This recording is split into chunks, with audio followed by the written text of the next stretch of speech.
여러분 안녕하십니까? 5월 5일 어린이날입니다.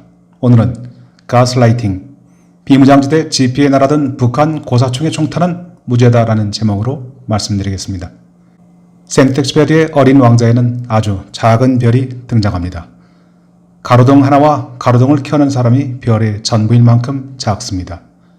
어린 왕자는 저녁이면 가스램프를 켜고 아침이면 가스램프를 끄는 램프라이터의 초라한 삶에서 아름다움을 발견합니다.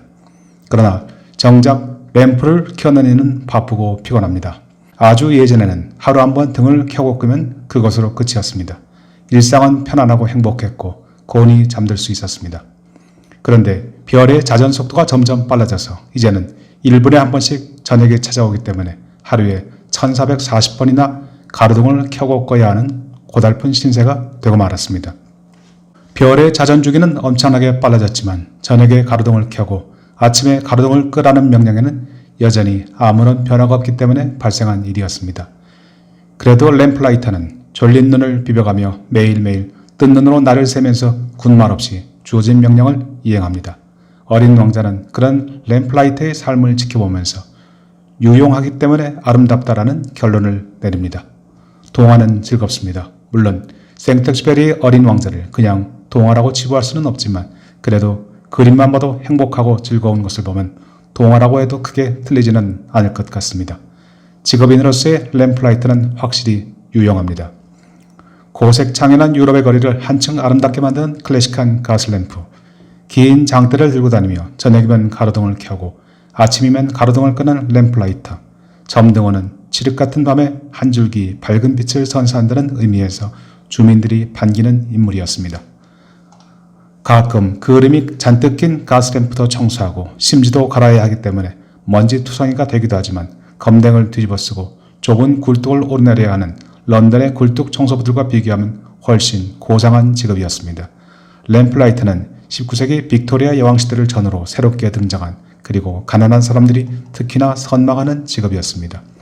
1964년 메리 포핀스에서 메리 포핀스의 친구 버티의 직업이 1910년대 굴뚝 청소부였다면 2018년에 개봉된 메리 포핀스 리턴즈에서 메리 포핀스의 친구로 나오는 제게의 직업은 1930년대 램프라이터였습니다. 메리 포핀스에 나오는 등장인물도 세월의 흐름에 따라 굴뚝 청소부에서 램프라이터, 점등원으로 한 단계 상승한 셈입니다. 가스램프가 길거리에 등장한 것은 지금으로부터 200여 년 전인 19세기 초의 일이었습니다. 가로등은 1807년 영국 조지 3세의 생일에 맞춰 런던 팔몰 거리에 처음으로 등장했습니다. 이전까지는 양초나 기름을 사용했지만 석탄에서 가스를 뽑아내는 기술이 발전하면서 마침내 런던의 밤거리에 가스램프가 설치된 것입니다. 가스램프의 밝기는 양초의 12배가 넘었지만 비용은 75%에 불과해서 런던 시민들의 대환영을 받았습니다. 1816년에는 런던 시가지 대부분에 가스램프 가로등이 등장해서 새로운 밤문화를 탄생시켰습니다. 런던 시민들은 어둡고 기괴한 밤이 불러오는 공포에서 탈출해서 밤 10시까지 환하게 불을 밝힌 상점과 레스토랑, 바에서 쇼핑을 즐기고 식사를 하고 음료를 마셨습니다. 가스램프는 런던의 밤하늘을 안전하게 지키고 아름답게 밝히는 인공태양과 다름없었습니다. 런던의 각 지역마다 가스를 독점 공급하는 회사들이 생겨났고 이들은 나무로 만든 관을 이어 각 가로등에 가스를 공급하기 시작했습니다. 부유한 이들은 아예 자신의 집까지 가스관을 연결해 집안 곳곳을 밝히기 시작했습니다. 빅토리아 시대 화려한 샹들리에에서 빛나는 가스램프는 부의 상징과 다름없었습니다. 1938년 영국 소설가 패트릭 해밀턴의 희곡 가스등, 가스라이트는 1880년대 빅토리아 시대를 배경으로 부유한 저택에서 일어난 일을 묘사한 스릴러물입니다. 오페라 가수 앨리스 엘키스트의 조카딸 폴라는 이탈리아에서 성악 공부를 하던 중에 그레고리를 만나 결혼해서 런던으로 돌아옵니다. 그런데 매일 밤 남편이 집을 나가면 환하게 타오르던 가스등 불빛이 희미해지고 폐쇄된 다락방에서는 발자국 소리가 들려옵니다. 그러나 남편은 두려움에 떠는 그녀를 정신 이상자로 압박하고 스스로에게 의구심을 갖게 된 폴라는 서서히 무기력과 공허함, 두려움에 휩싸이면서 진실과 허구 사이에서 판단 능력을 상실해갑니다. 그러나 오페라 가수 살인범을 추적하던 브라이언 경위가 우연히 폴라에게 구원의 손길을 내밀게 되고 마침내 남편 그레고리가 살인범이라는 사실이 드러납니다. 남편은 루비를 찾기 위해 폴라와 결혼하고 밤마다 다락방에 가스등을 켜고 보석을 찾았던 것입니다. 패트릭 해밀턴은 빅토리아 시대 가스 공급 방식을 범죄 심리와 교묘히 연결시키며 이야기를 전개해 갑니다. 한정된 가스 공급량 때문에 한 곳에서 램프를 켜면 다른 곳의 램프가 희미해지는 얼핏 보면 별것 아닌 현상을 기막힌 심리극으로 완성시켰습니다. 그리고 20세기인들에게 가스라이팅이라는 엄청나게 중요한 단어를 선물했습니다. 가스라이팅, 타인을 알게 모르게 정신적으로 지배하고 통제해서 상대방의 자아를 무력화시키는 현상을 일컫는 말입니다.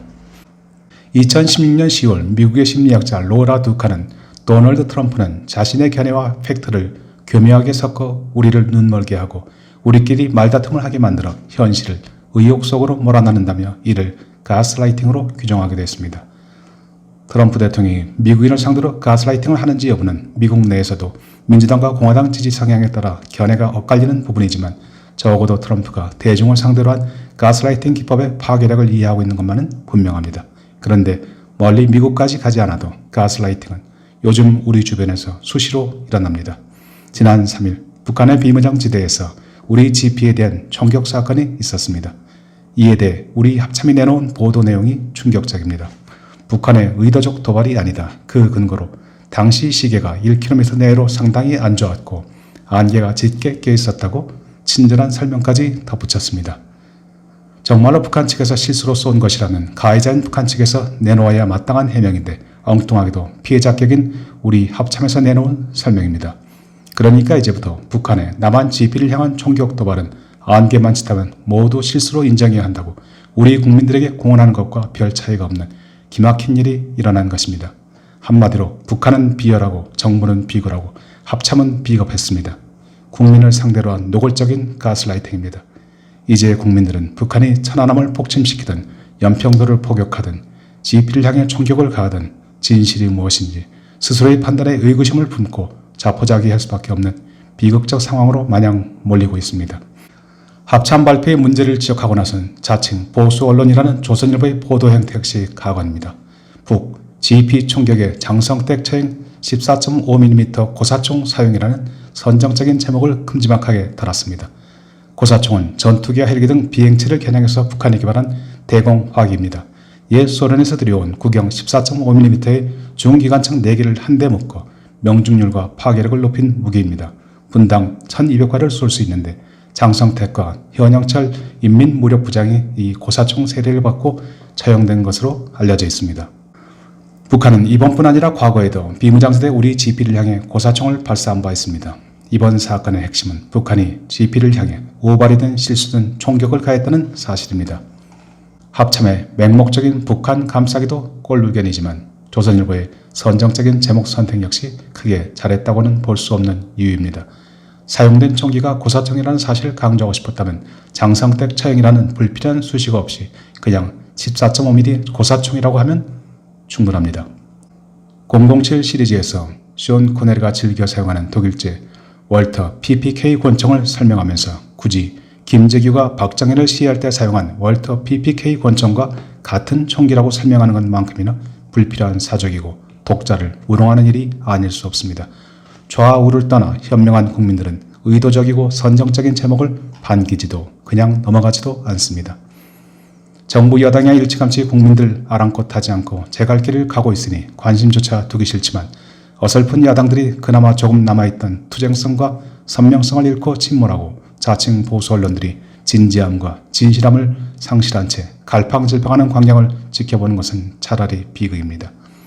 자신들의 이익을 극대화하기 위해 애써 진실을 왜곡하고 조작하는 모습, 20세기 영국 작가 패트릭 해밀턴이 꺼내든 가스라이팅이라는 단어가 의외로 21세기 한반도에서 화려한 그러나 음험한 꽃을 피우고 있는 것을 지켜보면 씁쓸하기 그지없습니다. 어린 왕자를 찾아 몇 마디 조언을 얻어야 할 때가 온 것일까요? 쓸모있는 것이 아름답다고 했지요. 세월과 환경이 바뀌어도 명령은 명령이니까를 되뇌이며 한결같이 주어진 자신의 임무를 수행하는 작은 별나라 램플라이터 점등원의 소박한 모습을 떠올려 봅니다. 소위 대한민국의 국방을 책임진다는 이들에게 하루 1440번 밤잠 없이 램프를 켜고 끄는 램플라이터의 이야기를 해주어야 할지 조작과 세뇌의 대명사로 통하는 가스라이팅의 어원에 대해 길게 설명해 줘야 할지 갈피를 잡을 수 없습니다. 다시 가스램프 불꽃이 어두워집니다. 오늘도 함께해 주신 여러분 대단히 감사합니다.